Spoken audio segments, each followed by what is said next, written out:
Hi friends, welcome back to my YouTube channel. ఇది వచ్చేసి half sorry మీద blouse piece. ఇది ఇలా 2 బార్డర్స్ అయితే వచ్చాయి, ఒకటి పెద్దది ఒకటి చిన్నది.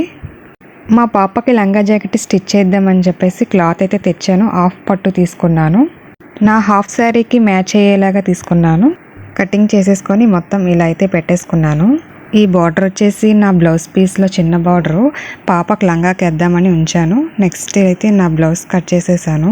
ఫ్రంట్ వచ్చేసి ప్రిన్సెస్ కట్ అయితే కట్ చేసుకున్నాను. ఫస్ట్ ఇలా డ్రా చేసేసి నెక్స్ట్ కట్ చేసేసుకున్నాను. ఇలా కటింగ్ అయితే చేసేసుకున్నాను. Front part, back part, hands అనమాట. నెక్స్ట్ నెక్ వచ్చేసేమో ఇలా అయితే పెట్టాను. నా బ్లౌజు, మా పాప లంగా జాకెట్ ఎలా వచ్చాయో నెక్స్ట్ వీడియోలో చూపిస్తాను. ఈ వీడియో మీకు నచ్చింది అనుకుంటున్నాను. నచ్చితే లైక్ చేయండి, షేర్ చేయండి, కామెంట్ చేయండి. అలాగే మన ఛానల్ని సబ్స్క్రైబ్ చేసుకోండి. Thanks for watching. Bye bye.